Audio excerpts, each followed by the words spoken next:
মৌসুমী বায়ু বাংলাদেশের ওপর সক্রিয় এবং উত্তর বঙ্গোপসাগরে মাঝারি অবস্থায় রয়েছে। আর এই মৌসুমী বায়ুর প্রভাবে সারা দেশেই বৃষ্টিপাতের সম্ভাবনা রয়েছে। একই সঙ্গে কোথাও কোথাও অতি ভারী বর্ষণ হতে পারে বলে জানিয়েছে আবহাওয়া অধিদপ্তর। বুধবারের আবহাওয়ার পূর্বাভাসে জানানো হয়েছে, ঢাকা, খুলনা, বরিশাল ও চট্টগ্রাম বিভাগের অধিকাংশ স্থানে এবং রংপুর, রাজশাহী, ময়মনসিংহ ও সিলেট বিভাগের অনেক জায়গায় অস্থায়ীভাবে দমকা হাওয়া সহ হালকা থেকে মাঝারি ধরনের বৃষ্টি অথবা বজ্রসহ বৃষ্টিপাতের সম্ভাবনা রয়েছে। একই সঙ্গে দেশের বিভিন্ন স্থানে মাঝারি ধরনের ভারী থেকে অতি ভারী বর্ষণও হতে পারে। সারা দেশে দিন ও রাতের তাপমাত্রা সামান্য কমতে পারে।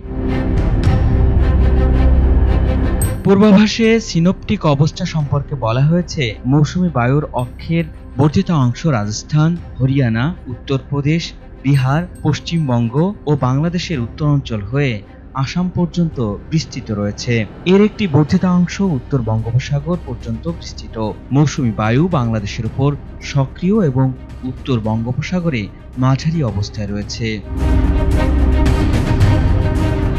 আগামী কয়েকদিনের আবহাওয়ার পূর্বাভাসে বলা হয়েছে, বৃহস্পতিবার সন্ধ্যা ৬টা থেকে পরবর্তী ২৪ ঘন্টায় ঢাকা, খুলনা, বরিশাল, চট্টগ্রাম ও সিলেট বিভাগের অধিকাংশ জায়গায় এবং রংপুর, রাজশাহী ও ময়মনসিংহ বিভাগের অনেক স্থানে অস্থায়ীভাবে দমকা হাওয়া সহ হালকা থেকে মাঝারি ধরনের বৃষ্টি অথবা বজ্রসহ বৃষ্টিপাত হতে পারে। দেশের কিছু কিছু স্থানে মাঝারি ধরনের ভারী থেকে অতি ভারী বর্ষণও হওয়ার আশঙ্কা রয়েছে। শুক্রবার সন্ধ্যা ৬টা থেকে পরবর্তী ২৪ ঘন্টায় রংপুর, ময়মনসিংহ ও সিলেট বিভাগের অধিকাংশ জায়গায় এবং রাজশাহী, ঢাকা, খুলনা, বরিশাল ও চট্টগ্রাম বিভাগের অনেক স্থানে অস্থায়ীভাবে দমকা হাওয়া সহ হালকা থেকে মাঝারি ধরনের বৃষ্টি অথবা বজ্রসহ বৃষ্টিপাতের সম্ভাবনা রয়েছে। এছাড়া কোথাও কোথাও মাঝারি ধরনের ভারী থেকে ভারী বর্ষণও হতে পারে।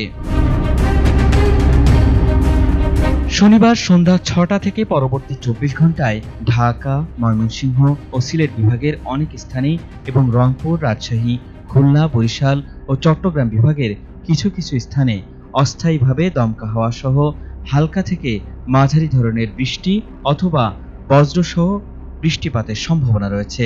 এছাড়া দেশের কোথাও কোথাও মাঝারি ধরনের ভারী থেকে ভারী বর্ষণ হতে পারে। সারা দেশে দিন ও রাতের তাপমাত্রা সামান্য বাড়তে পারে বলে জানিয়েছে আবহাওয়া অফিস।